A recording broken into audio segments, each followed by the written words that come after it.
gosh.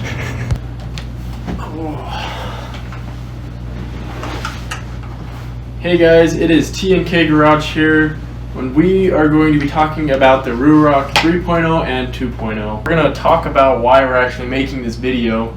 It's because a lot of people are misinformed about these helmets. Ruroc has a very big marketing campaign to actually try to get as many people to buy these helmets, where they actually send these helmets out to people for free so that they will give them a good review. And if you're looking this up on YouTube, Ruroc review, you're probably going to scroll through 20 positive review videos before you'll find a truthful one. There is a few more out there. We're obviously a little late on getting one out, but we figured we can make another one, try to get the word out that they're not that good. Because yeah, there's a lot of people that think they're amazing. I mean, I went into Cycle Gear the other day, and one of the guys that worked there was talking about Rurocs, like he thinks they're just amazing. A small 3.0, a medium 3.0, and a medium 2.0, and they all differ in sizes a lot, which is, yeah, that's crazy. It's pretty bad. There's no fine tuning on the helmets. It's like a trap. I mean, you look it up and there was a cop that right came on up to us the other day. Is that a Ruroc? Is that that new one? Exactly. He had to stop. Right on Google, they're saying it's a crazy. high-performance sports helmet, and it's it's just not. Move on to the good. One thing I really liked about the helmet, which I mean is going to draw everybody in, is designs. They have tons and tons of designs. They're artists there. Make good looking helmets, and they're different looking helmet. They don't look like your normal helmet. I mean, you don't see a helmet that looks like either of these two out there very often. I mean, their visor's just different, their shape's a little different, the mouthpiece is different. They just that whole side vent looks pretty dope. They stand out from the crowd. They do look like good helmets. Another thing is they actually are a carbon fiber shell, and as far as I'm aware, it's one of the cheaper helmets for a carbon fiber shell. So they're super light. They are really light. It's actually, as far as our research is done, it's actually the lightest helmet on this table right now. Which is surprising. Which, yeah, I mean, you wouldn't think that. And then the last thing, I know only 3 things for a good list isn't very good, but they're Bluetooth. They did make a really cool Bluetooth. This is the 2.0. It actually slides right into the back right there. I know you can't see it that well, but it's this little kind of triangle piece. This one screws in. It's the 2.0. All your Bluetooth's back there, and it comes with a whole system. You do have to buy a Ruroc system to put it in, or you're just putting it in like a normal helmet, where it comes with the little side piece or whatever you kind of buy. And then the 3.0, they improved it a little bit, got bigger buttons, made it a little easier to install. It's magnetic instead of screws. It's cool, but it's not worth it. I always had to. I have this one and another Shoei. These are the helmets I wear. I have this one and another black Shoei, and I have to stick a thing on the side. Yeah. And seeing you with these, it made me want one. I was getting ready to buy one of these. I'm not gonna lie. Yeah. And after him getting the new one and us finding out a little more info on him, you just wearing them and trying them out a lot. You gotta do some research. Good. So I wore this one for about a whole riding season, and this one was about a month and a half. Daily riding, almost every day I could, going out on 2-3 hour long rides, anything from 5 minutes to 3 hour long rides. We'll move on to the bad list. It's quite a bit bigger. The number one complaint that I've heard a lot about on their Facebook group, on any group you go, and you probably won't find it on their Facebook group because they actually generally delete anything negative. Again, part of their marketing. They don't want negative stuff in their group. They actually delete any negative stuff, but it's how noisy they are. And when you ask them about this, they'll go ahead and tell you it's a carbon fiber shell, and that's just how it is. It's noisy. I think that these probably weren't very good helmets. I went out and bought this guy. This is a carbon fiber helmet too. It's a AGV Pista GP Double R. Very nice helmet. I mean, there's not too many. I mean, these are what the MotoGP versions. They're nice helmets. It's like the Rossi helmet, basically. It's not the. It doesn't look like. Yeah, the Rossi it's not the helmet, exact one, but it's same pretty helmet, similar to what he basically, uses. Yeah.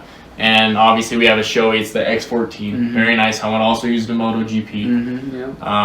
Not carbon fiber though. It's not carbon fiber. Surprise. Yeah. But after realizing that this one's quieter than this one, and obviously you're gonna say, well, this one's more expensive, and this one's this, and this one's that. But they actually put these side vents right here, which you can kind of tell.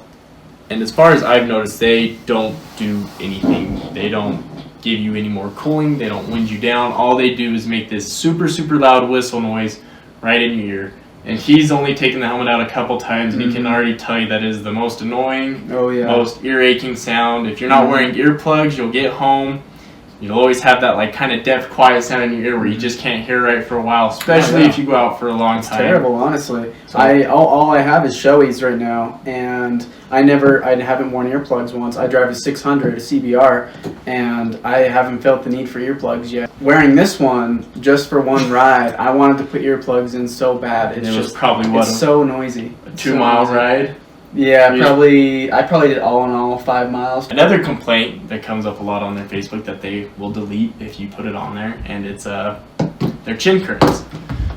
They don't want to address it because they apparently can't fix it, but this front piece right here actually comes out very easy, and there's almost no way to reattach it.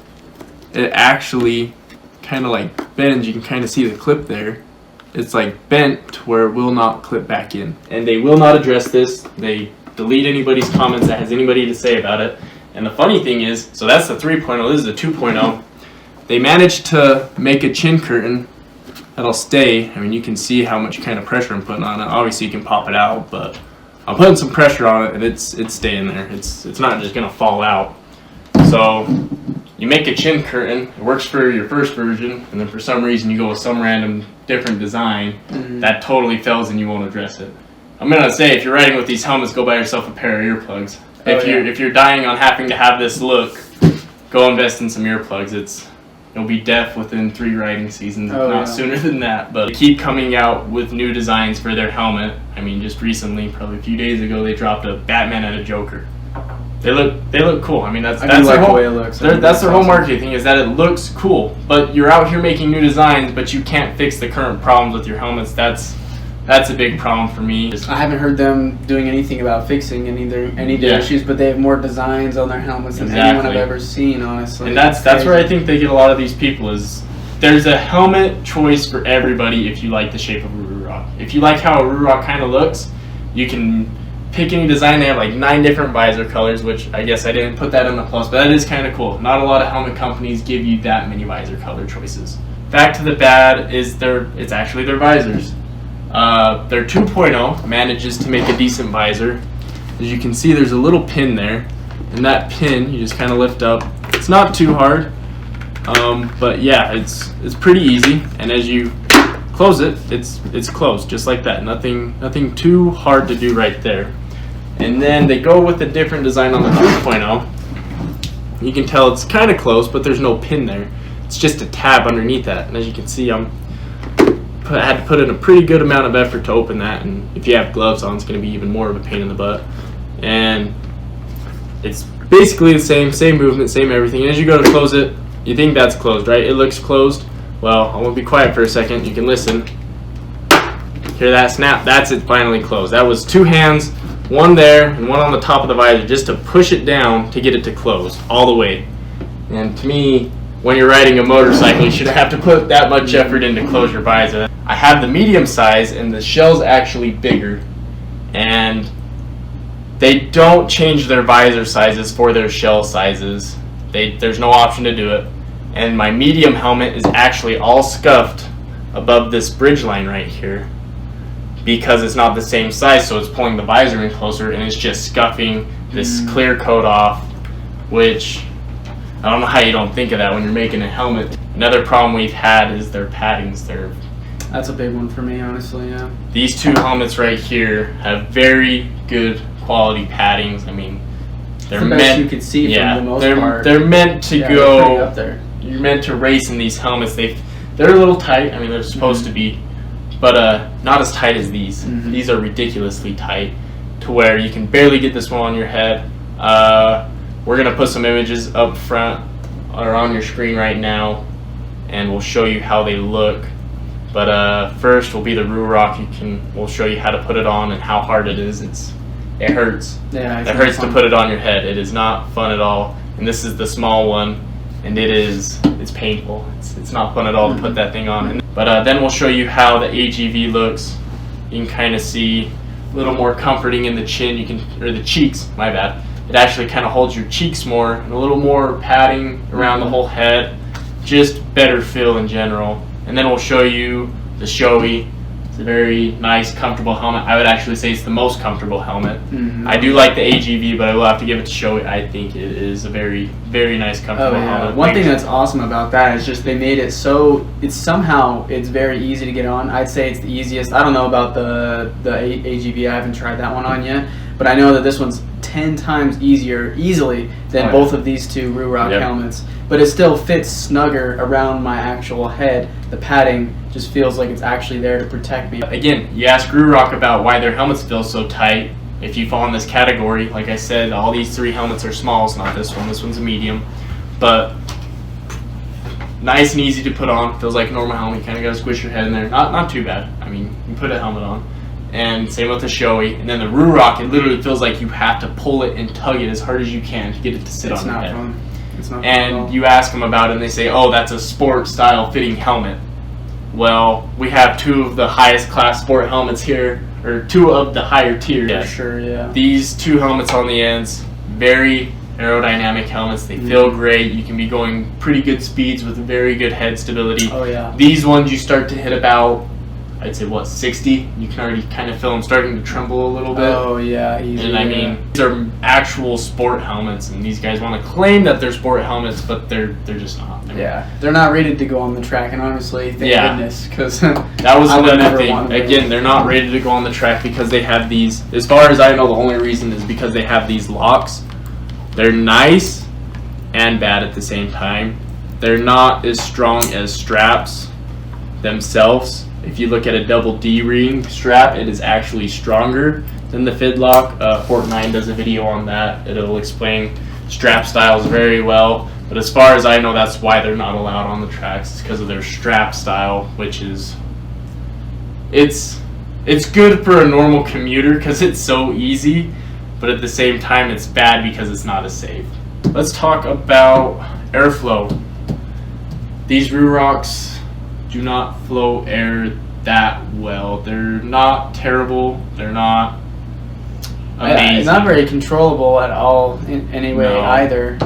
I know when I was just barely using it on the short ride I did that it felt like there was a lot of wind coming into my helmet compared to my other helmet. Like if this one had the vents closed, it's a lot more like concealed in there rather than when this one, it's like you can't control it, and either way I felt like a bunch of wind. I kept getting like a couple times I was wearing this, I got stuff stuck in my eye. I was telling you my contacts dry out really bad with the helmet. That's right, yeah. Whenever we go on rides, the airflow, like, it's non-directional, it just like fills your whole helmet crazy with air and just dries your eyes out really bad. So we'll actually talk about the weight on these helmets. Surprisingly, like we said earlier, the Ruroc, as far as, did we already go over this?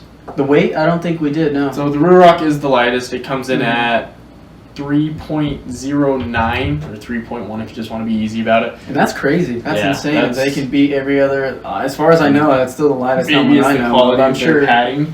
Yeah, maybe. Yeah. Maybe it's the lack of space in the back of the head where the Bluetooth goes. Yeah. Who knows what their deal is, but yeah. And then the AGV comes in at 3.2, and then the Shoei comes in at 3.5. They're all very respectably lightweight helmets. But when your aerodynamics are garbage, it doesn't. This it makes your helmet feels heavier heavy on my head at 60 more. than this one does big time. Even though it's like what, almost a pound, half a pound lighter. About this one. about half. I mean, it's 0.4, but yeah. Anything else to add? No. Do your research. Buy a good helmet. Just don't look up Ruroc because they'll say they're great helmets. This is T&K Garage. Out.